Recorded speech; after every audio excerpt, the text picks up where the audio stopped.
बिस्मिल्लाह अर्रहमान अर्रहीम। मुअज़्ज़ज़ नाज़रीन, अस्सलामु अलैकुम। नाज़रीन, ड्रामा अर्तुग़रुल गाज़ी की बेपनाह मकबूलियत के बाद दुनिया भर के मुसलमानों ने सल्तनत उस्मानिया की तारीख में खास दिलचस्पी लेनी शुरू कर दी। हमारे चैनल ने अपने नाज़रीन के लिए खिलाफत उस्मानिया के तमाम सलातीन की तारीखी हैसियत और हालात जिंदगी पर मुकम्मल तफसीली वीडियोस का सिलसिला शुरू किया है और आपको तारीख के औराक से वो मालूमात दी जाएंगी जो यकीनन आपके लिए दिलचस्प होने के साथ साथ हैरान कुन भी होंगी। हमारी आज की वीडियो का मौजू खिलाफत उस्मानिया के बानी और काई कबीले के सरदार अर्तुग़रुल गाज़ी के बेटे उस्मान गाज़ी होंगे। तारीख में आपको उस्मान अव्वल के नाम से भी जाना जाता है। वीडियो में आगे बढ़ने से पहले अगर आप हमारे चैनल पर नए हैं तो बराए मेहरबानी हमारे चैनल को सब्सक्राइब करते हुए साथ मौजूद घंटी का बटन दबाकर हमारी यूट्यूब फैमिली का हिस्सा बन जाएं, ताकि आपको हमारी आइंदा आने वाली वीडियोस का नोटिफिकेशन मिलता रहे। उस्मान गाज़ी ने 1258 को अजीम तुर्क मुजाहिद अर्तुग़रुल गाज़ी और हलीमा सुल्तान के घर आंख खोली। तारीख की किताबों में आपकी जाए पैदाइश सोगोत दर्ज है। उस्मान गाज़ी अर्तुग़रुल गाज़ी के तीसरे बेटे थे। उस्मान गाज़ी अपने औसाफ और खूबियों में अपने वालिद से बढ़कर साबित हुए। आप में शुजात, क़ियादत, अदलो इंसाफ जैसी तमाम खूबियां मौजूद थीं। 1281 तक अपने वालिद अर्तुग़रुल के ज़ेरे साया काफी जंगों में शिरकत की। फिर अपने वालिद की वफात के बाद अमीर मुकर्रर हुए। सुल्तान उस्मान के हाथ इक़्तिदार आते ही उसने बाज़ंतीनी ईसाई सल्तनत के सरहदी इलाकों को फतह करना शुरू कर दिया। बाज़ंतीनी इलाकों पर हमला करने का सबब यह था कि वो उस्मान के इलाके के बिल्कुल करीब थी। शुरू में उस्मान की कार्रवाइयां मुदाफ़ियाना थीं। बाज़ंतीनी कलादार सल्जोकी सल्तनत के सरहदी इलाकों पर हमला करते थे और सल्जोकी सुल्तान के नायब की हैसियत से उस्मान को उनसे जंग करना होती, मगर वो कभी जंग न हारा। उस्मान की पहली बड़ी कामयाबी कराजा हिसार किले को फतह करना था। उस्मान ने कराजा हिसार किले का मुआसरा कर लिया और जल्द ही इस बाज़ंतीनी किले को फतह कर लिया। उसे फतह करने के बाद उस्मान ने बाज़ंतीनियों को अच्छी खासी तंबीह कर दी कि उनका मुकाबला आसान हरीफ से नहीं है। सल्जोकी सुल्तान इस फतह से बहुत खुश हुआ और उसने उस्मान को कराजा हिसार और इसके इर्द गिर्द का तमाम इलाका जो उस्मान ने बज़ोर शमशीर हासिल किया था, उस्मान को जागीर में दे दिया।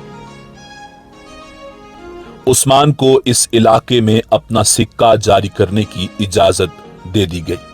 यूं बादशाही के तमाम लवाज़मात उस्मान को मुयस्सर आ गए। 1299 में सुल्तान उस्मान ने अपनी खुद मुख्तार हुकूमत का ऐलान किया। 1300 में एशियाई कूचक में तातारियों के हमले से सल्जोकी सल्तनत का खात्मा हो गया और उस्मान बिल्कुल आजाद और खुद मुख्तार हो गया।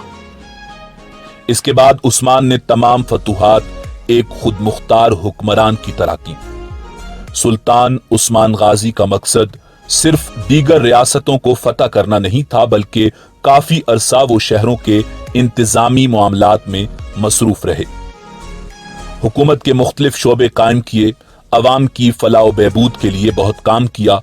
कुछ तुर्क सरदार जिन्होंने इस खामोशी को उस्मान की कमजोरी समझा, वो उस्मान की बढ़ती हुई ताकत से खाइफ थे।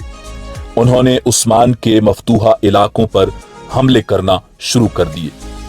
1298 में उसने तमाम सरदारों की गलत फहमियां दूर कर दी, सबको शिकस्त देकर दिखाई।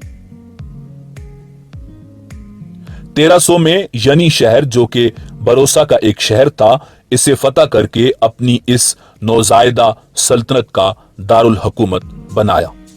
1301 में सुल्तान उस्मान ने बाज़ंतीनी शहनशाह की बड़ी फौज को कराजा हिसार के मकाम पर इबरतनाक शिकस्त दी। 6 سال کے اندر اندر عثمان بازنطینی قلعوں کو فتح کرتا ہوا بحر اسود تک پہنچ گیا۔ بروسا، نائسیا اور نائکومیڈیا کے ارد گرد کے تمام علاقے فتح ہو گئے۔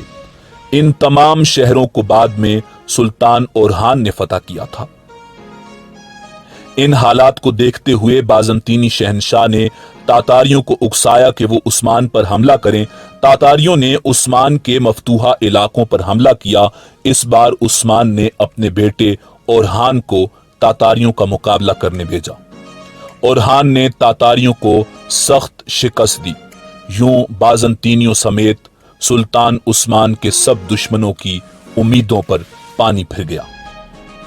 1317 میں سلطان عثمان غازی نے ایک نہایت اہم شہر بروسا کا محاصرہ کیا۔ یہ محاصرہ طول پکڑ گیا، یہاں تک کہ 6 سال بعد اسی محاصرے کے دوران 1323 میں سلطان عثمان کی وفات ہوئی۔ انہوں نے مرتے وقت اپنے بیٹے اورہان کو اپنا جانشین مقرر کیا۔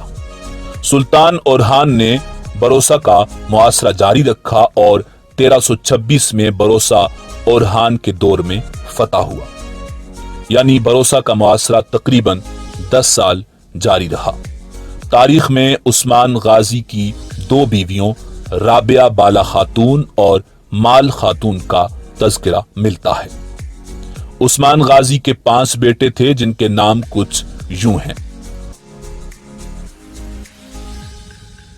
اورہان غازی، علاؤ الدین پاشا، پازارلی بے، حمید بے اور کوبن بے۔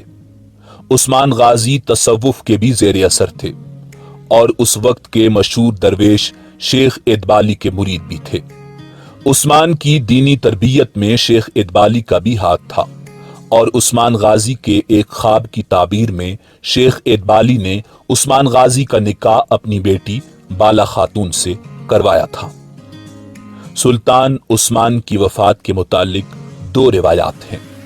1323 یا 1324 میں سلطان عثمان کی وفات ہوئی۔ کچھ روایات کے مطابق بروسا کی فتح کے وقت وہ بستر مرگ پر تھے۔ بروسا فتح ہونے کے بعد ان کی وفات ہوئی۔ مرنے سے پہلے انہوں نے اپنے بیٹے اورہان کو طویل وصیت کی، جس کا لنک ڈسکرپشن میں موجود ہے۔ سلطان عثمان میں وہ سب اوصاف پائے جاتے تھے جو ایک بانی کے لیے ضروری ہیں۔ آپ کی ہمت اور بہادری غیر معمولی تھی۔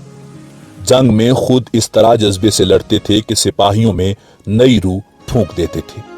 آپ کا عدل و انصاف بہت مشہور ہے۔ انصاف میں سبھی برابر تھے۔ آپ نے اپنی ذاتی دولت بھی کبھی جمع نہیں کی۔ اپنے حصے کا مال غنیمت بھی بانٹ دیتے تھے۔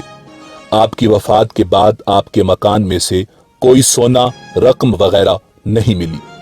صرف ایک کفتان، ایک نمکدان، ایک سوتی امامہ، لکڑی کا چمچ اور چند عربی گھوڑے ملے۔ البتہ ان کی ایک تلوار جو کہ شیخ ادبالی نے ہی دی تھی وہ آج بھی موجود ہے۔